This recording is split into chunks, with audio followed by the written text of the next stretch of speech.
Hello everyone and welcome to yet another episode of Into the Vault, the show where we reach back into the Disney vault, pull out a movie, and find out if it was a hidden treasure or if it was locked away for our own good.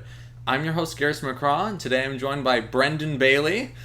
That's right. I got your name right. Second time's the charm. That's right. Love it. Welcome to the second take of the intro of Into the Vault. How are you doing today? I'm good, man. How are you doing? I'm doing good. Today we're going back to the 90s.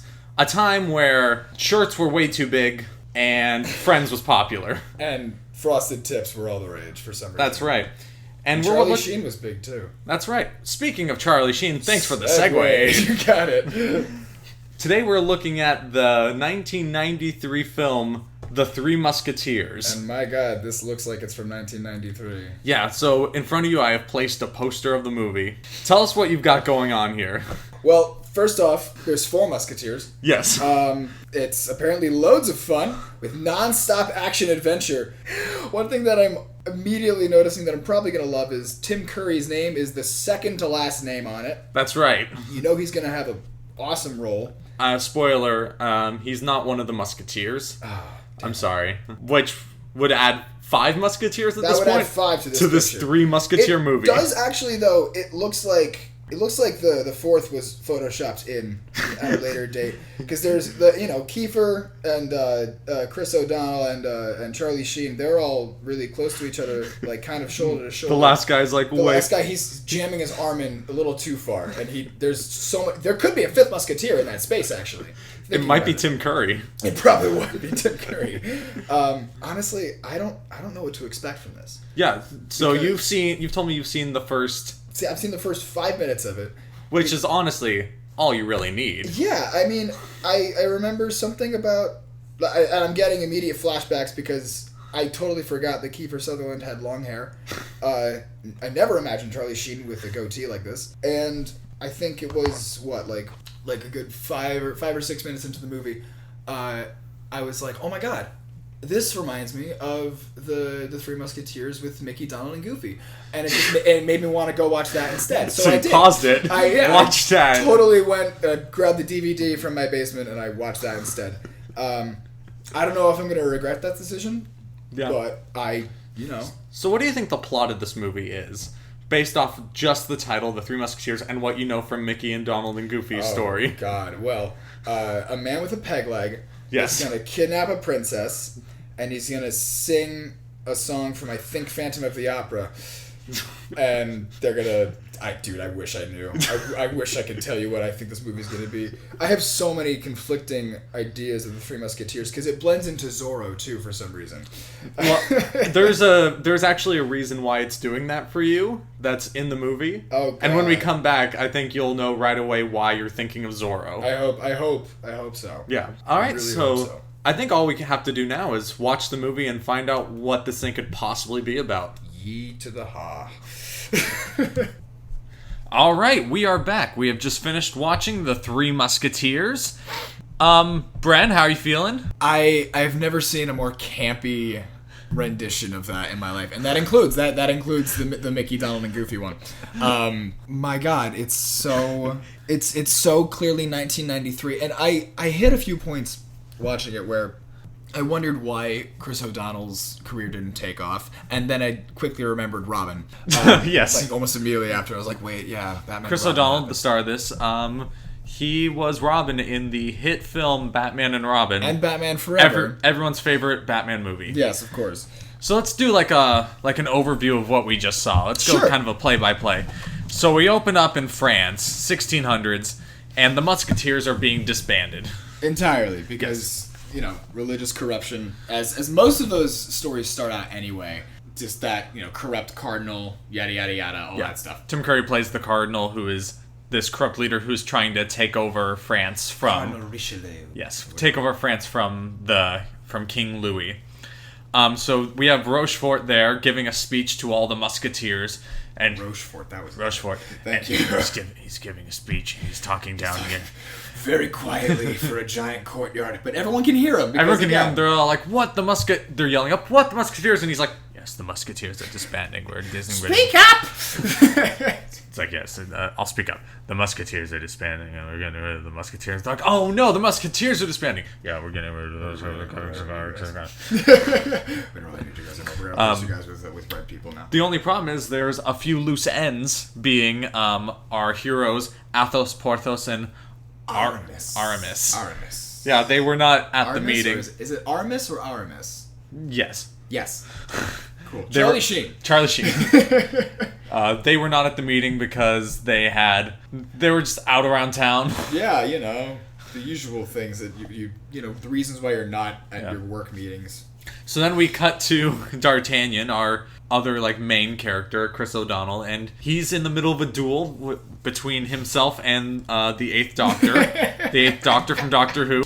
They're just going at it. Oh god. And they're like, my weird nerd franchise is better. He's like, no, mine is, or whatever they were arguing about. I don't remember. Yeah, something about his sister or whatever. The usual things that they argued about back in 16 France. Back then, where it was like, it's like, oh no, you minorly inconvenienced me. I need to murder you now. You cut me off on this road that doesn't exist. It's like, there's no stoplights. It's like, I don't care. To the death. Until stoplights are invented. It was still a four-way intersection. You should have yielded. You didn't put your blinker on. Your proverbial blinker. Hand signals. Use hand signals. Yeah. Horse signals. I don't know. Signals.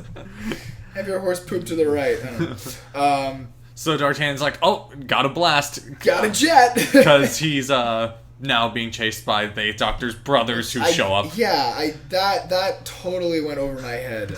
Because all these other horsemen just start showing up and we're like, who is... The only hint that you have to that is the Eighth Doctor, whatever his name was. They don't even establish who he is. No. They say like, you slept with my sister and it's a disgrace. And he's like, well, I was leaving for France. And he's like, it's still a disgrace. And then he's like, my brothers will avenge me, just before he's about to be cut down in the first 5 minutes of the movie. And then Chris O'Donnell just goes, already? And then starts running. And I was so entirely lost 5 minutes into this subplot that was not gonna reward me with anything, clearly. So D'Artagnan's... The most 90s opening to a movie I've ever seen. Yes. D'Artagnan makes his way to France, to Paris. Or wherever the capital, I don't know. I'm pretty sure it's Paris, right? He said Paris a few times. Yeah. And he gets there and mildly inconveniences 3 people on his journey. Each one's like, I'm going to have a duel with you at 12 o'clock. And he's like, I'll be there. I'm going to have a duel with you at 1 o'clock. I'll be there. He knocks someone over. 2 o'clock. Knocks his lunch over or whatever. Yeah. Well, and then the other one, what is it? Aramis, he softens his fall. He saves him. Yeah. And then he just is really snarky. And then he's like, oh, we're going to duel now. I was like, plot convenience is a thing. But there's a thing in magic called a card force. Yeah. Isn't that the bad guy of this movie? It does. The card force? The card force. Yeah. It doesn't work as well in movies when you try to just force it on. But again, that's what I'm saying with it's so much camp, but I love the amount of camp that it is. But I fear that it's not self-aware in any way. No. It was not. They were like, we're going to set it, it's going to be cool if they all, he runs into all 3 of them, and now, they all got a duel 1 hour after another. Yeah, D'Artagnan gets there fully prepared to just murder 3 men. Yeah, casually. That he just, knocked the lunch over of one of them. That's the other thing that I want to point out. D'Artagnan is such a casual murderer. Yes. And it's not, I mean, it's a period piece. You gotta remember that. It's not, that's how the times were. It was kind of like the Wild Wild West. Yeah. If you killed a guy, didn't matter unless someone was there to see it, and you probably killed that guy too. Yeah. But he's so casually ready to cut people down at a moment's notice. He's like our hero, Yeah. supposed to be the noble and brave one, and he's like, hey, you, I don't like you. Time to be murdered. Time to duel at 3 o'clock. So I have 3 other duels at every other hour, and I need some rest time. Side note, do you think every single problem in this movie could have been solved if they just challenged every one of the Red Guards and the Cardinal to a duel? To an individual duel. Just at each hour? It's like, alright, there's 50 henchmen. You're under arrest. I challenge you to a duel. Very well. Oh, man. Your arrest has been postponed. You are free to to meander around the city for a little bit until the time of our duel. It's just... Yeah. Our other players in the story, we have the king, who is this young kid who looks about 30. He looks like Bernard from the Santa Claus. Yeah. Just worst wig. Much worse wig. Worst wig I've ever seen. It was the most... His introduction, and I know that it's just the clothing, too, but he looked like the most barrel-chested 13-year-old I've ever seen in my life. With such a hint of Lord Farquaad. Yep. It's the hair. It was absolutely the hair.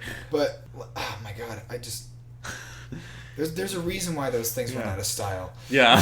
the hair that curls inward towards your neck, and then the bangs that are like you have a coconut head.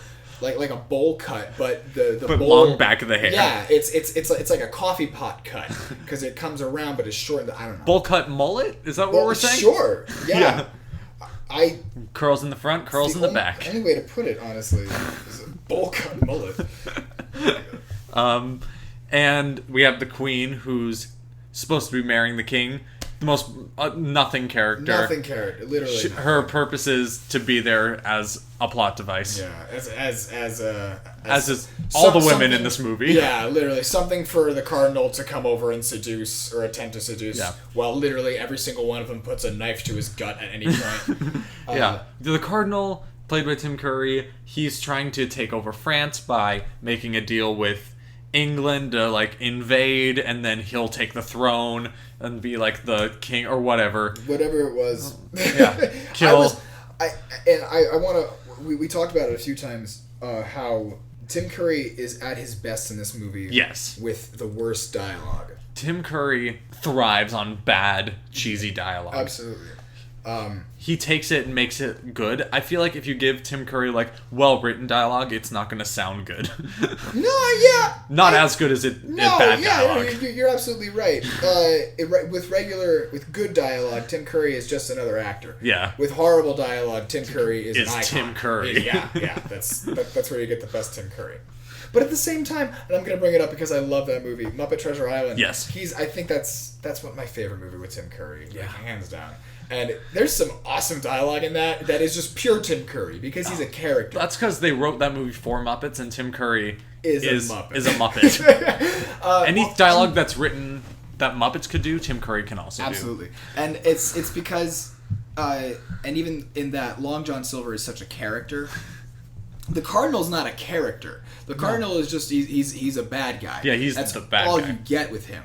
And Tim Curry, like, basically sitting there twirling his mustache. Exactly. Trying to grope every woman that's there. And so you only get the real hints of Tim Curry when the dialogue sounds like it was written by a 12-year-old who just watched Star Wars for the 13th time and was like, I can make a movie. I can do this. This is easy.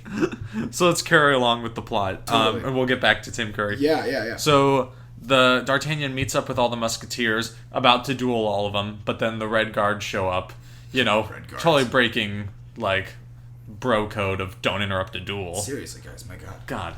And then they're like, well, I guess we have to chill and hang out and be friends now, because I know we were about to murder each other, but I don't want to see you guys get killed. Yeah.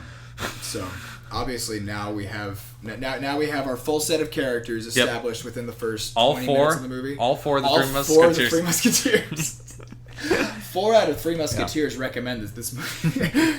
The Cardinal hires a woman by the name of Lady de Winter to carry a message to the King of England that would basically be like, hey, here's our agreement, here's our treaty, so when you come in, I will take charge. And so the Musketeers are off to find this letter so they can prove the Cardinal's up to no good. Which I didn't pick up on that in the slightest when they introduced all of this. Yeah. I think I was more stuck on the numerous amount of times where plot convenience was at its strongest. Yes. Which, again, not a bad thing. No. Not a bad thing. It's okay. Yeah. It's all good. We'll get to that later. Along the way, we get a decent amount of your classic, like, adventure, like, chases through the streets of running away from the Red Guard and, like, cutting ropes that make things swing around and you're swinging on chandeliers. Pulley systems. Everything works on pulley systems. It's all Rube Goldberg contraptions that somehow end up being weapons in the end. Yes. As all Rube Goldberg machines should be. I love history. Yeah, me too. The historical accuracy in this movie is unbeatable, some might say. Totally. D'Artagnan, during this skirmish, ends up split off from the main team. Actually, let's go back, because there was a moment where they're all in a tavern. We learn a little bit about... yeah. Athos. Yep. Athos. And Kiefer Sutherland, Athos. Pathomus. Yeah. Everyone else is having a good time partying because they just escaped from the Red Guard. And Athos is in the corner drinking away because one character has to brood. You gotta have a brooding character. Yeah. Which is my favorite side plot in the whole movie, actually. And that's not even ironic. I think he actually has my favorite side plot in the entire movie. And we learn about his failed love life. A woman who turns out was a traitor to the king. She was marked with that the fleur de lis. Yeah, the mark of like, hey, she's bad news. She's in Mildor. She was in Mildor. To be like put up for executed. Yeah. So he turned her in because he didn't notice it before. Which brings me to my question: this tattoo, this mark on her shoulder, he didn't notice. They were married. It's on her shoulder. Which, I mean, okay, it's possible, religious times, they were married. This was France. This could have, but it could have been like a day after they got married, This was also Kiefer Sutherland. Yeah. I doubt they waited. Yeah, no, you're right. It's She's like, I'm sorry, I hurt my arm, here's a Band-Aid. Oh, it's like, what's that? What are you doing with that, I don't know, that giant brand on your arm. She just has like shoulder warmers at all times. Like, I'm sorry, I get cold. What? She never takes off the upper half of her corset. Yeah, it's like all right. It's our wedding night. Yeah. It's like, I want you to know I'm keeping this poncho on. It is cold. It's cold. Yeah. You're in France. We don't have indoor heating. Yeah. So you gotta deal with this. Yeah. And he was like, yeah, sure, okay. So then, again, they get separated. D'Artagnan's on his own. Gets captured by Lady de Winter. It wasn't like he put up a fight or anything. He fell asleep on his horse. And with the softest landing from horse height you've ever seen in your life. Yeah. That fall would wake you up if you fell off of a horse. That would be an instant like, oh, jeez, what the... Oh, God. And he fell on like it wasn't even like a soft sandy beach. He was in like the mountains. Yeah, it was like thud, and he's just napping away. Wakes up in Lady de Winter's quarters. Like, what is happening? Wow, it's like a woman. And then he obviously pulls that. Oh, where are my clothes? Yeah. When he's clearly wearing like just some sort of undergarment, but it's pants. He's wearing pants. The only thing that was gone was his shirt. Here's the thing: if I ever woke up in a bed after getting injured and I was like, wait, who took my clothes? I'd be like, oh, I got injured and someone checked to make sure I was okay. Yeah. Huh. Or even just the immediate reaction. Like, oh, you probably took, hey, where are they? Yeah, she was in bed with him. The immediate reaction is always like, where am I? It's never like, oh, thanks. That was cool of you. That was, I'm feeling a lot better now. Can I get my clothes and I'll see you later? Yeah. It's like, I appreciate it. Do you want me to give you an And then you can get to the, no, I kidnapped you and now I need you to, and now I'm going to kill you because you're a musketeer. Yeah. So D'Artagnan sees this woman, the thank yous. Who is Lady de Winter, but he doesn't know that. And he's like, listen, I'm on a mission. I'm a musketeer. Don't wanna brag. I'm on a secret mission, trying to find this evil spy. Don't even worry about it. Because musketeers don't brag. Me being a musketeer and all, you can tell because my musketeer tunic that I don't have until the end of the movie. Proverbial wearing it. So and he has no. I forgot halfway through the movie that the what's his name, the eye patch guy took his dad's sword. Oh yeah, we forgot to mention that he was also captured earlier by the Red Guard. Yeah, it's not that important. He was captured and then he escaped and got captured again. And then escaped a third time. Escaped the third time. And then he was captured by Lady De Winter again. Now. Oh, my lord. And she was like... She tries to murder him, because, yeah. Yeah, of course. Because he gave away every secret. And he's like, hey, that's not fun. Don't do all the that. Musketeers are out there. Ooh, hello. Woo! All the Musketeers are on their way back to Calais. And she's like, Musketeers, I won't murder you. Let's go find some Musketeers. Yeah. So she heads out to a ship where the Musketeers have already, I guess, known that was her ship. I wouldn't even buy that, though, because the guy came up and he was like, we're going to Paris, can we board? And they were like, sure! Literally how that scene went down. And then they went on the boat. It's like, where's the crew? There's only 3 Musketeers on here. The only point in the movie where there actually are only 3 Musketeers at a time. And then they're like, haha, and you know how Musketeers, haha, ha! Here I come, flying in on a rope. And they're like, the pirate pathos! Ah! And then they run up. Okay, this is the scene where I actually screamed in my cringeness. Yes. Because, as I said before, I love all the camp. I think it's great. I think it makes the movie what it is, and I love it for that. But first off, all the ripping on Game of Thrones with the battle at Winterfell or whatever with all the White Walkers and everything. Yeah. Everyone was complaining about that being so dark. Yeah. You couldn't see anything. I could not see anything during this scene. Yes. I had no idea who was who. The only thing that I realized was that Pathos swung in on a rope, because of course you do when you're on a pirate battle, and landed, and I could see his face obscured by shadow and with a little bit of light, and then I saw a bunch of guys flailing around with swords. I couldn't tell you who was who, I couldn't tell you what was happening, and I couldn't tell you why it was happening. But then we get to what I think is the one of the highlights of the movie, which is when Lady De Winter and Kiefer Sutherland? Kiefer Sutherland find each other.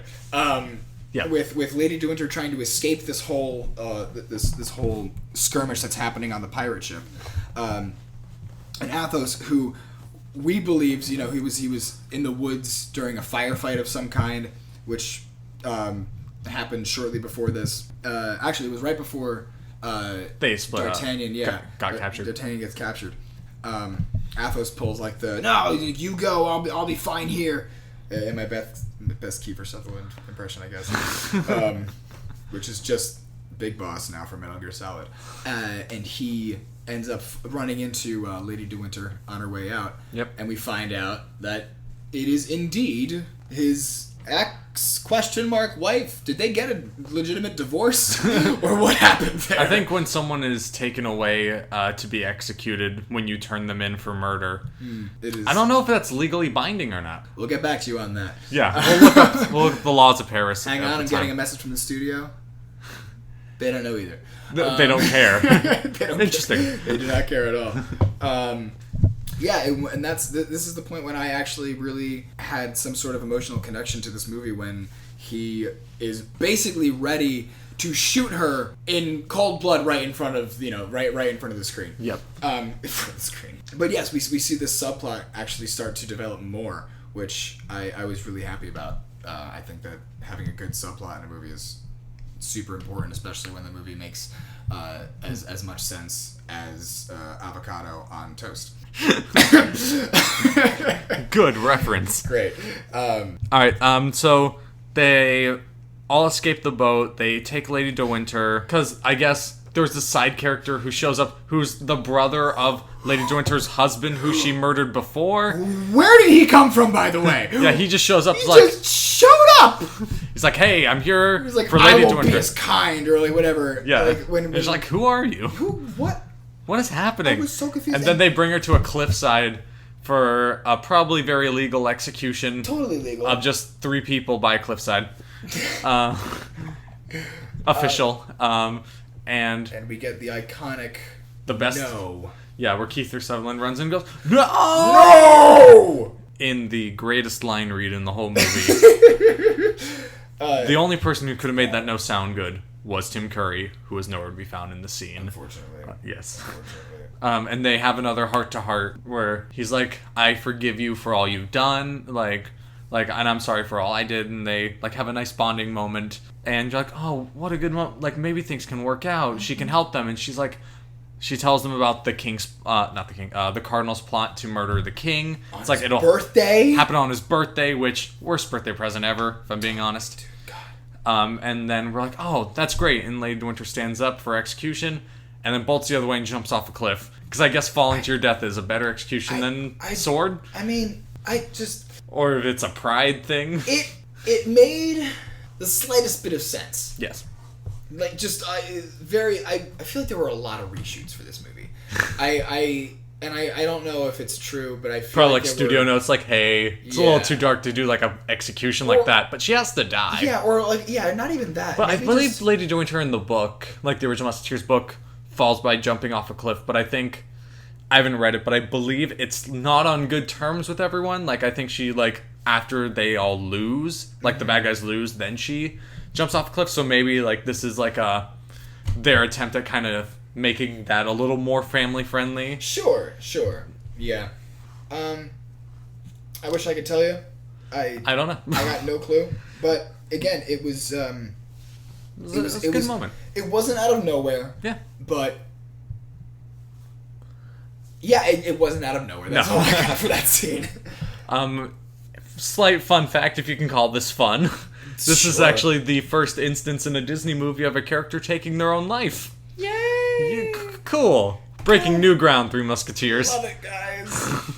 Yeah. So they'll head back to Paris to help save the king. And on the way, they're delivering messages to all their old musketeer buddies who have been disbanded by leaving notes that say, all for one, one for all. Which doesn't really give a date, time, or address, or an explanation of the situation. Yeah, no, that gave nothing. And all the musketeers see, all for one, one for all. Oh man, the king's gonna be executed at this time on his birthday. Let me go get my spare musketeer tunic and sword that I clearly had the whole time. At the beginning of the movie, when they disbanded the musketeers, they had them all burn their tunics and lay down their swords. But yeah, all the musketeers, they have this montage of them, like, opening, like, wine barrels and pulling out new swords, or, like, a barrel of hay, and there's, like, totally tunics. Cool, rad, like, awesome. I like it. I love that montage. Yeah, it was cool. Why did they have extras? I mean, it makes sense. It makes sense, you know. No, think about it. I'm sure laundry you isn't know, a big you know thing. at your job how sometimes you have to, like, get, like, clothes from work, but you keep a spare one just in a barrel of hay at home. Of course. Or in a barrel of wine. Yeah, no, I always have those two tiles in the floor that I keep a rope around. Yeah. And I can pull it up at any given time and have my spare work outfit in there. Yeah. You just like, here we go. Totally. So we show up. I use it at least once a week. Yeah. Whenever they disband. Yeah. Whenever they disband my workplace. Yeah. And I have to. And you have to, like, show up for a revolution. Yeah, I have to wait for the three that remained in the job. You know, when the strike happens, I don't even know. Whatever. So they all. Good banter, buddy. Good banter. So all the musketeers, all three of them, so about 50, all three musketeers show up to help fight the cardinal and Rochefort and all the Red Guard to try to save the king. And the sniper guy. Yeah. Who's up in the rafters, who we get introduced to for one scene. And they're like, this sniper guy's gonna take out the king. He's gonna be It's like, guy. Does he have a name? It doesn't matter. It's like, does he have a character arc? No. It's like, couldn't we have just had, like, Rochefort be the sniper? I don't know. His whole character arc goes from introduction to arrow to the chest. Yeah. So musketeers are all there. Red Guard are there. I give this the Musketeers and Red Guard credit for making themselves very distinguishable between each other. Absolutely. Yeah, Absolutely. like color coordinated. You could clearly tell who's who. Yep. It was the It was like 1600s. It was like picking out Mace Windu in the Battle of Attack of the Clones. Yeah. You could see the purple lightsaber and you're like, hey, Which- there he is. This scene reminded me a lot of that of Attack of the Clones because it's like a couple Musketeers, like the three main ones, show up, and they're like, "Oh, you only brought 3 Musketeers," and like, I don't think so. And then, like, every musketeer flips off their, like, regular tunic, and underneath is a musketeer tunic, which, It's a lot. It's a lot of layers. That's a lot. And also, those tunics are not small. No. That would feed underneath the shirt. You would tell. You would need right a away. much bigger barrel for your cover up your musketeer tunic. Here's my medium-sized barrel for my regular musketeer tunic. Here's my large barrel. What's that for? You don't get to know. You don't get to know until Act 3. The battle commences. All the musketeers are doing their number one skill of swordplay. Which Throughout the whole movie, there's been... let me think how many times a musket was used by a musketeer. Once? Maybe? I don't even think there was a musket. I think they handed a musket to some... Like, D'Artagnan handed a musket to... Yeah. Athos, but we don't get to see him use it. Yeah, he doesn't really use it. So, the three sword ears, the cardinal's like, I couldn't have planned this better myself. I'll have the king executed. He was too stressed from this whole ordeal that he took his own life. Which, this is the worst... What's the guy's name again? Rochefort? Rochefort. Literally has the sword to the king's neck. And when the door opens, he goes, and draws away. And then they just pick up the king and they're like, here we go. And it's like, kill him there! I hate when they do that in movies. I hate it so much. Also, when they were going to execute him, he was taking like a casual walk towards him. I guess sticking your sword out and walking into someone would kill them. It takes less effort. You just kind of have to just maintain, push. Yeah, maintain that thrust really with your arm. Push in. Really walk with a powerful stride. Powerful strides. The cardinal starts escaping with the king. The musketeers, the three of them, show up in the chamber. D'Artagnan starts fighting Rochefort, who killed his father. D'Artagnan's father was also a musketeer. I should have mentioned that earlier. It doesn't matter. It's honestly, it is just as in passing as we did it now. As we did it right now. It's if you are not listening for half a second, you totally miss that plot point. Yeah. There are a few that you totally missed during this movie. Yeah, the dialogue is very much like, and my father was a musketeer, so we have to get going with this mission. Yeah. And we forgot about the purely A New Hope dialogue that happens between Athos and D'Artagnan. Like, how did my father was a musketeer? How did my father die? Like he literally says just like Luke. Line. It's like, how did my father die? 49 times. Oh God. But it's the truth though. It was so in passing that you would absolutely miss it if you weren't listening for it. The scene between Rochefort and D'Artagnan, good sword fight going on there, decent stuff. We have everyone else doing their thing, and Charlie Sheen just really trying his best. Yeah, when you told me how he only had like a couple days or like maybe like a week or so. Yeah, because every other actor got 6 weeks of fencing and swordplay training for this movie, but Charlie Sheen was shooting the other film at the time.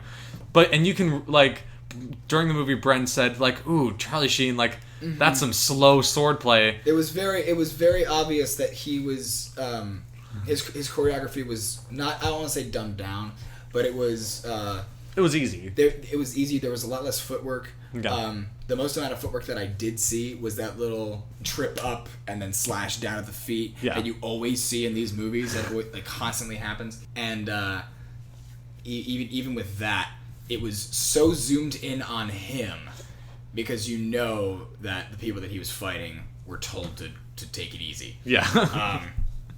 Which they covered it up well. Yep. For the most part. But it was very obvious that he did not have as much experience as everybody else did. Mm-hmm. The Cardinal shoots Charlie Sheen, and we're like, oh no, we're down to three musketeers. Down to three musketeers. What are we going to do? But he's all right. He's fine. It hit a little cross necklace that he wears, because he's the religious one of this French war group. But he's way into it. He's way into it. It's one of the only character traits that they all... that he has that nobody else shares. Yeah. Everybody has that one character trait that they don't share with everybody else. Yeah, Porthos is I'm the funny one who likes women. Yeah. D'Artagnan's I'm the new one who likes women. Charlie Sheen's I'm the religious one who likes women. And then Kiefer Sutherland. I'm drunk. I'm drunk all the time. But I don't like women. That's what he does. I make them keep their clothes on. Yeah. Even when we're married. You after we're married. Clothes stay on. And one slip up, I turn you in. You're done. One slip up and you're out. In this society where everyone murders everyone just for fun, he's like, I can't believe you were a murderer. I can't believe you murdered somebody. Now, if you'll excuse me, I have 3 duels today. He leaves. Where I will be murdering them. I want to point that out though too. I like that they establish the actual like the honor system that they have with D'Artagnan right away. Yeah. When they all show up to the duel. Which they all show up at the same time, which is totally not what they agreed upon. They said 12 o'clock, 1 o'clock, and 2. Porthos is like 3 hours early. They all showed up at the same time. He was just gonna hang out for a while. Yeah, like, just so grab a they snack. could all reveal their robes and be like, we are the Three Musketeers, or we are 3 of the Musketeers. Yeah, but I do appreciate they did let us know about their honor system with each other. So it's like, we know the rules. We get it. And it's good that they establish up front early on that these are the heroes of the movie. We are going to have a lot of them, and we are going to see them the entire time. And if it ever breaks off of them, don't even bother paying attention, because it doesn't matter. And it really didn't. We get D'Artagnan finishing his duel with Rochefort, and Rochefort's like, I'm going to kill you just like I killed your father. And D'Artagnan's like, no, you won't, and kills him. Just kills him. And Rochefort's like, oh, yeah, never mind. Yeah, you're right. Literally, basically says, He does. Never, I stand corrected. He's like, he does have a line like that. Yeah, he's like, I'm going to kill you. Oh, never mind. Yeah, it's dies. Like, yeah, which nice. Good line. It was funny. It was good. I liked it. Yep. And then we cut to Tim Curry on a boat escaping through the watery catacombs of France. And he's like, you'll never get me. I will have a new treaty signed and I will kill the king and everything will be super chill. Which, oh my god, that is one of the best parts of the movie, is when he's like, the treaty is as good as signed. And Kiefer Sutherland's like, you mean this treaty? And he's like, a minor point. A minor problem. Like, easily remedied. It's like, is it though? I feel like I'll need the treaty. Is it really easily remedied? Which obviously it is easily remedied because Charlie Sheen's on the boat. And somehow. Again, I praised the movie for this too. I praised it for not doing I'm gonna knock your sword out of your hand and now you're out of commission. And that's exactly what Charlie Sheen does in this final scene. For the rest of the movie, during all the fights, it's not like cop-outs of like, hi, kick you into a wall. It's like they are stabbing, they're shooting. They're actually... And you see like the marks. You visibly see stabbing. Yeah, you visibly see it all happen. But just for Tim Curry, they're like, and we'll take care of you. And he kicks him out of the boat into the shallow water. He literally throws everybody off the boat, because I guess he didn't bring a sword with him. Yeah. Great musketeering. Yeah. Everyone knows the musketeer needs your signature weapon, the sword. Yeah, and the king actually is the one that disposes of the cardinal. Oh yeah, you're right. It was King Louis who sucks him in the face. Would that do anything? He's like, I mean, have you ever tried to stand up in a boat? All right, fine, true. Yeah. Like a slight rock would tumble you over. Enough to throw you over. But even then, that water. It's not catacomb lava. Water. It's not made of poison. It's water, and you never see the cardinal come up for a breath or anything. I couldn't. To be fair, I can't suspend my disbelief that much to believe that he would. I picked the wrong day to tie a whole bunch of rocks to my legs. Yeah, no, it's true. So we finish off with everybody. Everybody's rejoicing, obviously. Yep. D'Artagnan gets a kiss from the girl. By the way, there was a girl. And I know you're saying, wait, there was a girl? She was mentioned about as much as I'm mentioning her right now. Mm-hmm. You see her one time in the movie beforehand. And then at the end, she kisses him. And I just imagine that D'Artagnan's like kissing back like, who is this person? Yeah, why do I know you? Do I know? Have we met? Because their interaction earlier was just like passing by on the road where he's like, I'm on my way to France to be a musketeer. And she's like, cool. And then they leave, and that's it. Basically, and he's like, "Hey, you want to get with it?" And she's like, "Well, I can't get with musketeers." She's like, "I'm not a musketeer yet." And she's like, "Well, you will be," which. And now he definitely is. And now they still get with it. Yep. What was the point of that interaction? If they were just gonna do it anyway. Happy ending. Wonderful ending, actually. Oh, and then of course we come back to the Eighth Doctor. Yep. Who's still searching for D'Artagnan. Yep. Finds him, and they have a nice little buddy moment with all the Musketeers. They're like, hey, we look after each other too. And then every Musketeer. I'm not exaggerating here. Every Musketeer swarms at these people as they run away. Yep, swarms at the Eighth Doctor. Like, you minorly inconvenience one of us, you minorly inconvenience all of us. And so we'll murder you for it. Yep. As the end slowly fades into existence. With 50 Musketeers just chasing this one annoying guy. Just to kill him. Just to death. I love it. That's all that I got for it, is that I love it. 90s camp. Yeah. So fun. Yeah. If you like action adventure, Pirates of the Caribbean style movies. Yeah, and you can see the inspiration for Pirates of the Caribbean in some places from this too. movie. You can absolutely see. In fact, there's a reason for that. The choreographer, the stunt choreographer for all the swordplay, Bob Anderson, did both Pirates of the Caribbean and this movie. You also might know him from many other movies. A lot of the Star Wars was him. He did the fight choreo for that. Lord of the Rings. Basically, think of a movie that involves like fencing style swordplay. Bob Anderson was part of it. Most likely was part of it. Like even small things. He did the fight choreography for The Parent Trap, when the two twins are doing like their little fencing thing at camp. I did Bob not Anderson know that at all. Yeah, he choreographed that.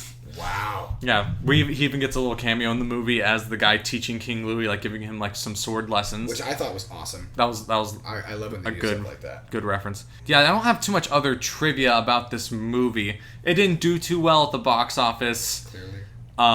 Yeah. It did have a follow-up Marvel comic for a little bit.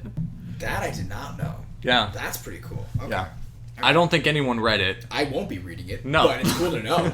It's nice to know what's out there. I'll throw that out the next party I'm at. Yeah. Like, hey, did you guys know them? Did you know? And they're like, did what? You know? Yeah, and obviously Disney came back to the Three Musketeers property for their Mickey, Donald, and Goofy one, which... No correlation whatsoever. Yeah, that one kind of takes place after the main story of the Three Musketeers. Like, Mickey gets his musketeer hat from either D'Artagnan or Athos or one of... Like, he flips up the brim of his hat and you see one of the Musketeers' names in there. Yeah. There's no real references to it at the Disney parks. This one kind of got, like, completely forgotten. I did not know it was a Disney movie until we... discussed doing it. Yeah, until we discussed doing this. Yeah. In terms of your connection with Zorro, yeah. Rochefort looks just like Zorro with an eye patch. For the most part, yeah. And I blend Kiefer Sutherland in with the bad guy in, I think it's The Mask of Zorro. Okay. I do not know who the actor is. I haven't seen the movie in years, but they very much have a similar attitude about them. Okay. But Disney does have its own Zorro. Yes! The 1950s black and white TV show, which we may talk about on the show at a future date. All right, Bren. Yes. So here's the fun part. Cool. If the Three Musketeers came out and was super popular and the Walt Disney Company decided we need to make a ride based off this movie, what kind of ride would it be? Where would we put it? What park? What type of ride system would it be? Would it even be a ride? Would it be a restaurant? Would it be a juice stand? I think I've already used it. Hold on, I'm going to use a different joke. Would it be... Go on. You know what? I'm leaving it in. No, I'm not. We'll see. No, please leave that in. I already used that joke. Wait, let me go back. A juice stand. I'm already sticking by it. rehashing old ideas. Oh, no. We're on episode 2? 7? I don't know. Oh, God. Right. So what are we thinking? Because we have the France setting. I know we have a France pavilion at Epcot. That'd be a good place. I think a lot of the outfits in Fantasyland are already Musketeer-ish. So I think it would fit well. No, like the merchandise, like they have the tunics and all that. Yeah, I know what you're talking about. So I think Fantasyland might be a good fit too. I already know what I'm gonna say. Yeah, go ahead. Hollywood Studios. Oh, okay.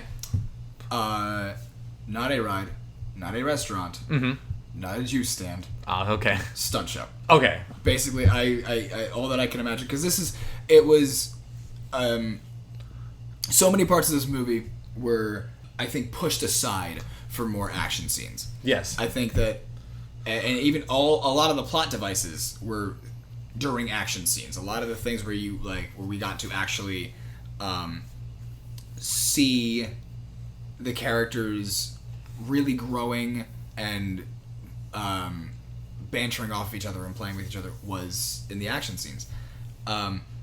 Especially with the rolling cart on fire. Immediately, when I saw that, I was like, that'd be great. Stunt show. For a stunt show. Yeah, I think my immediate thought was just make it into a stunt show. All right, so we're talking like a big arena style, kind of like you do with Indiana Jones. Exactly like Indiana Jones. Because I know some theme parks in Disney has even done like smaller stunt things where it's like kind of on the rooftops of buildings or like not necessarily an arena, just like kind of streetmosphere stunt stuff. So we're talking a big arena, or I'm talking big arena. Awesome. Literally take Indiana Jones and like redo it as. All right, so the first scene. Don't redo Disney. Listen to me. Don't redo Indiana Jones as this. But if you were going to do it. All right, so the Indiana Jones has kind of three main segments. We have the beginning with the traps and the rolling ball. We have the part where it's the fight through the city, and then the end with the big plane. Yes. What are going to be our three like moments we're going to take from this movie to make our stunt show? So opening one, obviously going to be D'Artagnan riding through the village with all the Rube Goldberg contraptions. Awesome. That is immediately, because you can use horses, you can show like stunt people using horses and how that is riding on like ropes and stuff. Exactly, getting up like on your feet and using it as like a skateboard kind of thing, like they were doing. Actually, now I'm thinking about it because I was thinking Indiana Jones. I'm like, that might be a small space for this kind of thing. But then I remember Disney did Lights, Motors, Action. Yes. So Disney knows exactly how to make something 100%. Where you could ride horses through it. Absolutely. Have huge spaces. All right. They had so huge Lights, Motors, Action style. Mm-hmm. All right. Riding through Rube Goldberg, swinging on ropes. Mm-hmm. I love that. Second, I think we should skip ahead in the movie very far. I think the second thing they would probably want to do would be the King's assassination, when they're trying to assassinate the king.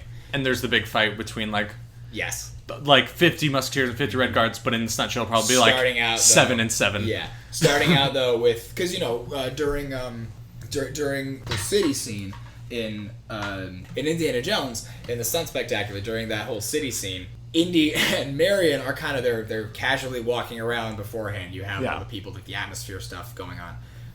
You can have that kind of lull, and you can show D'Artagnan walking across the roof, getting up there. You can have the suspense building up. When the shot goes off, you can have a little smoke thing, and then everything kicks off. And they would skip ahead through all the dialogue between the Cardinal and the Musketeers, and you just have all the Musketeer guys rip off their robes and stuff. And they go at it. Yeah, and then you have a big fight scene with everybody. And then you can have like the interesting stuff like D'Artagnan hanging off like the flag on top of a building, of course. Swinging around a bunch of guys. And I don't think there's a theme park show where we get like good sword play. Yeah, no, that's why I think that this would be really cool, is if because then you get to see that really awesome fencing. Yeah, because even if you go to like Renaissance fairs, which I've been to and volunteered at, even these kind of, not to be mean, lower level, not necessarily professional swordsmen, like you see them like doing their little like human chess combat stuff, and it's still fun to see, even though it's like definitely amateurs.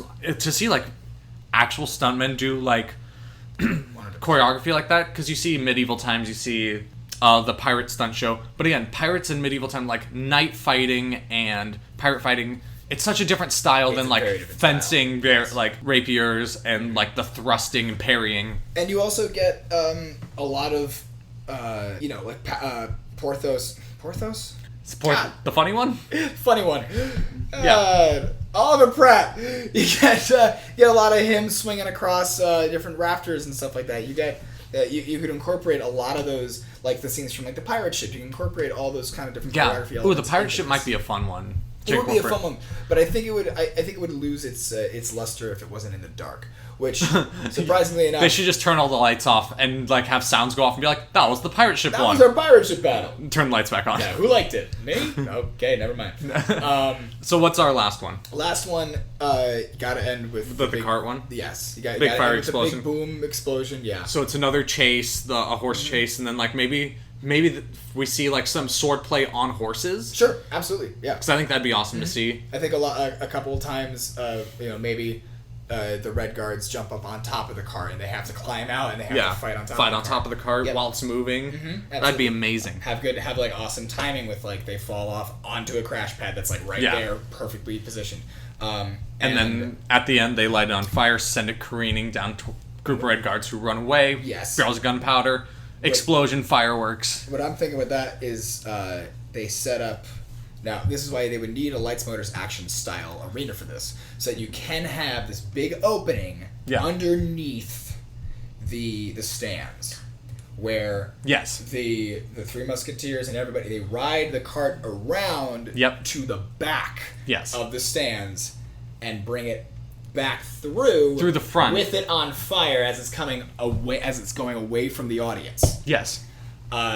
Or even better, jumps off and then it explodes on the. Hear me out here, because in Lights Motors Action, what they would do for the final stunt, they would send the car towards the audience. It would do like a jump, then the explosion kind of in front of the audience. Send the cart around to the back of the stadium, have it careening kind of down the hill towards the audience, hit the thing at the end, the big explosion in front of the audience for everyone to see. Yes. Awesome. Yeah, absolutely. That's what I meant. Yes. They go around the back I thought you heard like it was in the back. Yes. No. Comes around the backside and then goes through that big opening in the in very similar to Lights Motors Action. Totally. Yep. I don't think there could be a better ride attraction for Three Musketeers. I really don't. Unless you do a boat ride. Where you push people off. You punch the cardinal in the face and everybody gets a chance to punch the cardinal. If they hired actual Tim Curry, that'd be awesome. I'd be down for it. Yeah. I'd be down for that. Right? Pay $10 and punch Tim Curry in the face. We made a whole $10 today, guys. No one wants to punch Tim Curry. I'm surprised. Put him in the clown makeup. Now people want to punch him. People want to punch him. Thank goodness. He looks like Pennywise. Now they want to punch him in the face. All right. So, was this movie a hidden treasure for you, or should it stay locked away in the vault? Now that is the question that I had the entire time I was watching it.